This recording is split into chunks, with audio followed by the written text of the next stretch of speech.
Hello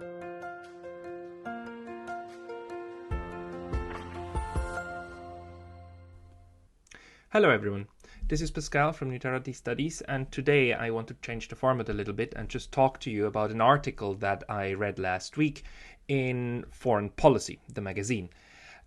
It has the following title: How Macron is blocking EU strategy on Russia and China. As a strategic consensus emerges in Europe, France is in the way. So, the author, Mr.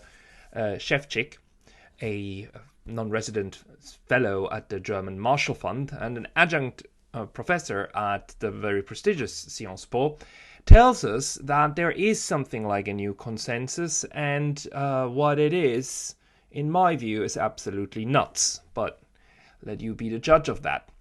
This is Mr. 𝗟𝗘𝗧'𝗦, who's currently listed on the side of the German Marshall Fund, and for anyone who knows, who knows, the Marshall Fund is this heavily Neocon outfit in Germany that receives millions and millions of dollars from different state and non-state actors. Especially from Germany, the foreign ministry, and from the US government, and from different sponsoring organizations that are all like very traditionally transatlantic and neocons through and through. So what does Mr.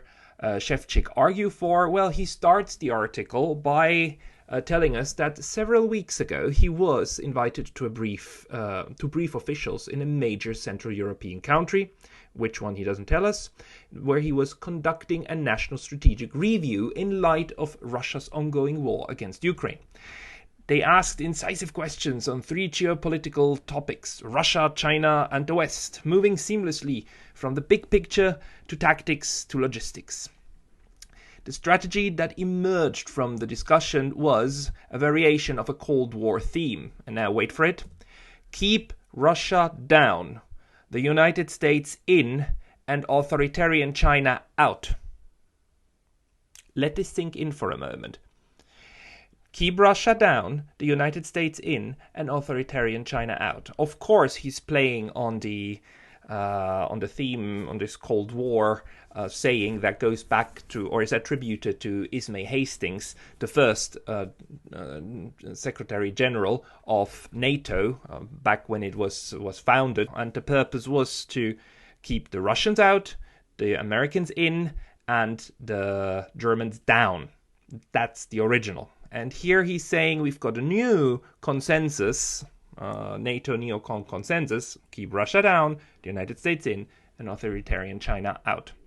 He continues: deep beneath public statements and contentious debates across the European Union, this view likely represents the core beliefs and strategic outlook on which the majority of policymakers have converged.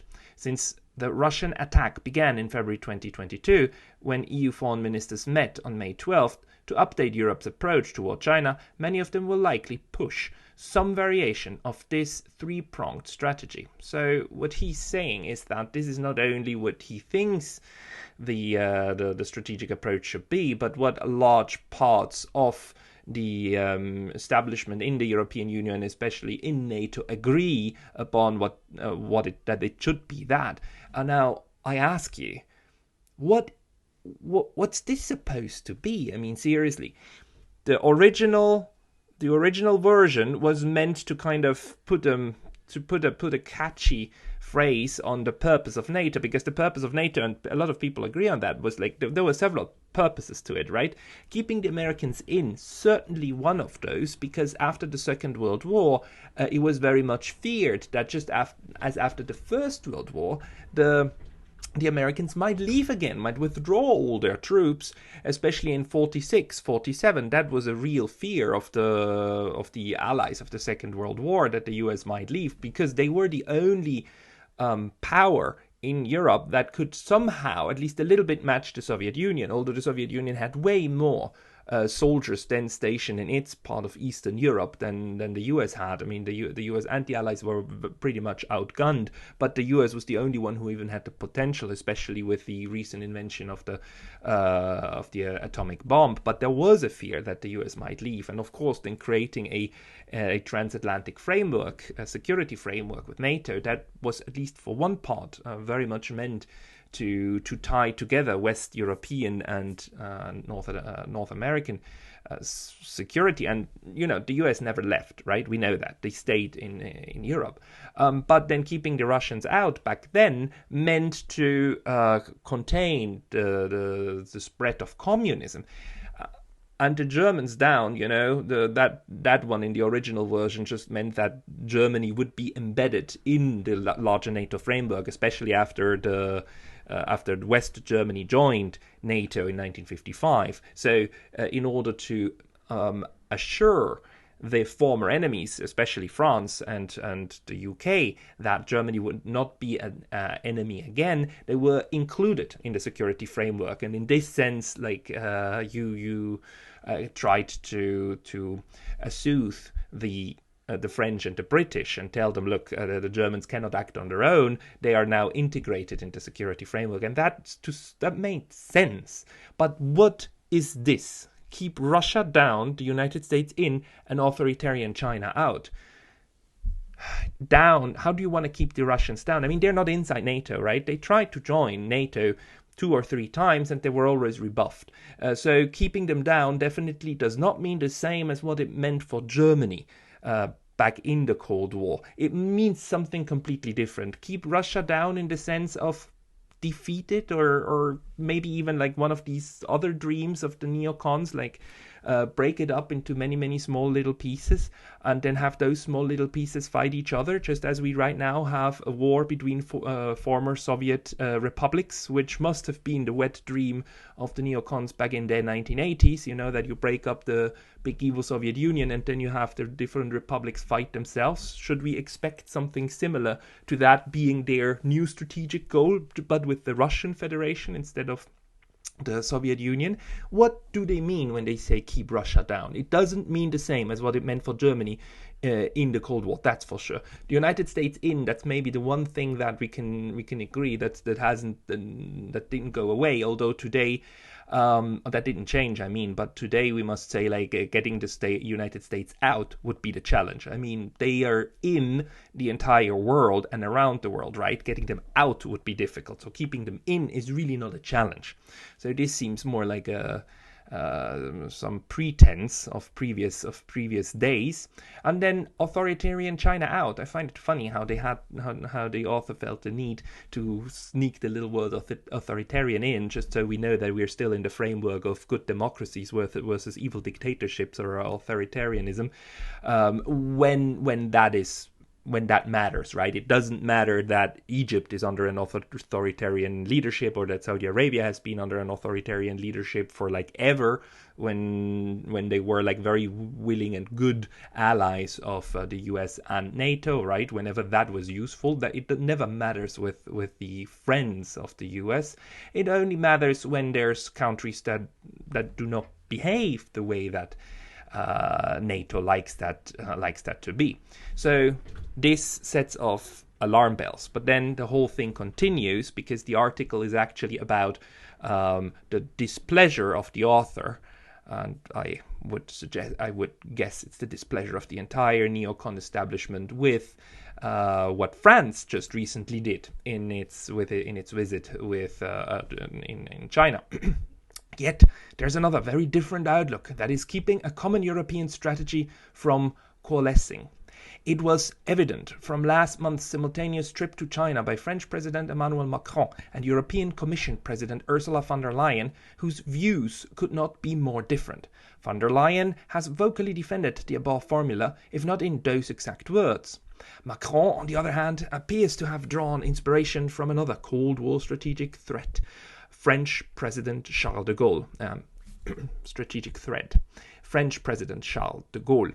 Foreign policy of restoring France's primacy in Europe, keeping the United States and its ally Britain out of continental affairs and freely maneuvering with other great powers such as Russia and China. And obviously, the author doesn't like that approach very much, because he keeps criticizing Macron over and over. Macron succumbed to China's divide and conquer strategy, as the diplomatic protocol honoring him completely overshadowed European Commission President von der Leyen.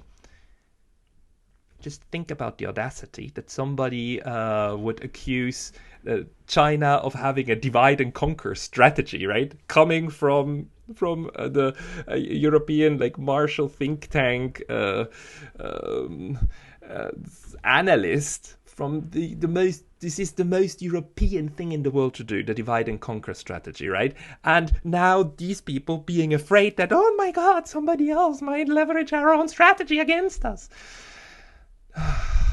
I find that fantastic, especially at a moment when China proposes a peace plan in Ukraine, when it just did broker an agreement between Iran and Saudi Arabia to join to finally open up normal relations again, when the Saudis then, based upon that, agreed to scale down or finish their war in Yemen. You know, when peace in the Middle East is breaking out, thanks to China, these thinkers, they blame China for using a divide and conquer strategy. Yeah, dividing the West by spreading that awful, horrible kind of peace talk. Horrible, right? Distancing France from the emerging European strategic consensus on China, Macron has committed to developing a close and solid global strategic partnership, far from preserving independence or freedom of maneuver. Trying to play both sides this way risks making France a pawn in a great power game. Yeah, you heard this right. The author actually thinks that only if Macron doesn't play along with the Euro-Atlantic playbook and doesn't play along with fighting a protracted war in Ukraine and doesn't commit to actually also then help fighting a war with China, if France doesn't agree to do that, then France is the pawn. If France rejects to do what it is told by the transatlantic network, then France is the pawn. If it agrees to do so, then it's inside the family of good and well-behaved states in the world that follow what Washington says. That's the framing. China has not yet backed Russia to the extent that it could win in Ukraine, as Beijing may prefer a prolonged conflict that absorbs the West and keeps Moscow increasingly dependent. Think about this again. This person is suggesting that it is China that is interested in a prolonged war in Ukraine and not the US or NATO, who have been fueling this conflict from the get-go by not actually even discussing Ukrainian neutrality and then pumping weapons into Ukraine instead of actually helping the any kind of negotiation to come to fruition, including Boris Johnson flying to Kiev right when they were about to have a breakthrough back end of March 2022 and telling Zelensky not to do it because it wasn't time for peace. And we know from Naftali Bennett at the time, the Prime Minister of Israel, that he was told the same thing. He was trying to somehow help a peace process to come about, and it was the Western allies who said, no, don't do this. Now is not the time for peace. Now is the time for fighting. And this person claims that it is Beijing that's interested in a prolonged war in Ukraine. That's quite fantastic. Perhaps the key flaw in the French approach is that it strengthens China's ability to shape the world in its own authoritarian interest. As Macron acknowledged last year, rather than building up strength within the West to ensure that the global order tilts in favor of freedom, democracy, human rights, and inviolable borders. Yeah, the inviolable borders of Syria, where still a third of the Syrian country are currently occupied by US forces. Like the inviolable borders of Serbia, where Kosovo has been split off by NATO from the rest of Serbia against the Serbian will. Like the inviolability of Syria, of the Golan Heights, which have been split from Syria and are occupied currently by Israel, like those inviolable borders. And again, the the worldview that comes out from these lines are just mind-boggling, because they kind of get everything upside down and try to sell you this absolutely distorted view of what is actually happening in the world. I mean, the freedom and democracy are wonderful goals, but we have seen dozens of times when the Western allies undermined that day in, day out. Just let's remember that there was no outcry from the West whatsoever when the first democratically elected president of Egypt died in a prison. I mean, power was taken away again in a coup. The West was quite happy that this kind of pro-Muslim Brotherhood president was out, and democracy is gone from Egypt, and nobody mentions it. Like, nothing. Recently, Kishida went to Egypt and had a very nice meeting and talk with al-Sisi, and everybody was smiles. And here in Japan, you got the pictures of that, and no mention that this al-Sisi is a brutal dictator who killed scores of his enemies, right, and his political enemies, and is suppressing his people. But we here in the West are supposed to believe that everything the West does is for democracy and human rights and freedom, and that borders are inviolable unless you have to violate them, like in Iraq, right, when you have no other choice because there are these imaginary weapons of mass destruction. So whenever the West has imagines something, then borders become very much negotiable. Whenever there is another interest to defend against whatever it is, then suddenly borders are like really holy, and they have never changed. And to the end, Europe will only be able to address core strategic challenges in close partnership with the United States and other Western democracies. So you can actually see how this article tries to build very much the case for union, right? Western Europe, I mean, the entire NATO area and the European Union and North America, they need to be together. We need to be together, everybody lockstep in the same direction. And if anyone even dares so much as to question the wisdom of that, or if somebody dares to have like a pipeline project or anything that's not entirely in the interest of Washington, then that needs to be stamped out, and whoever suggests that is obviously an enemy of freedom, democracy, liberty, and all of the other beautiful catchphrases that you can throw around. So, and to the end, the only strategic course available to Europe if it seeks to serve its interests in peace, prosperity, democracy, and the global order, is to defeat Russia in Ukraine, strengthen the West, and minimize China's authoritarian influence in Europe.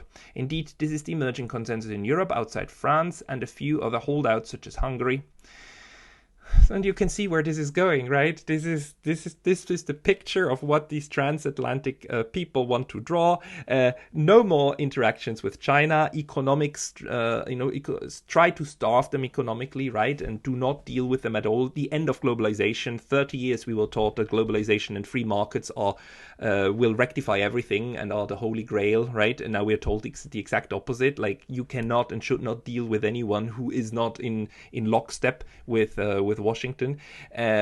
Keep Russia down. I mean, whatever that means, destroy it probably. I mean, make it lose the war, including Crimea, and then probably break it up and have regime change and break up Russia.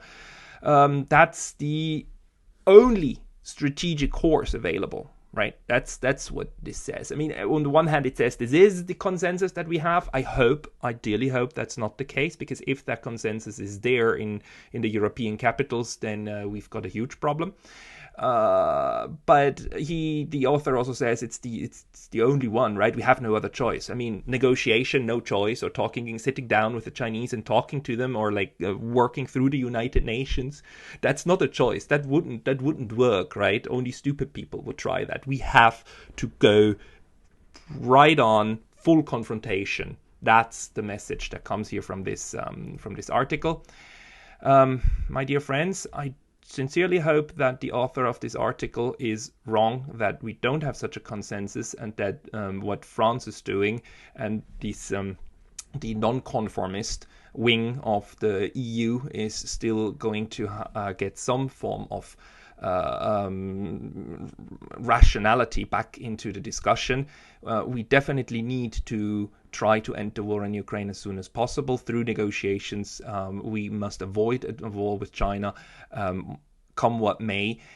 We cannot continue fighting wars every other decade because of transatlantic fantasies like this one. Thank you.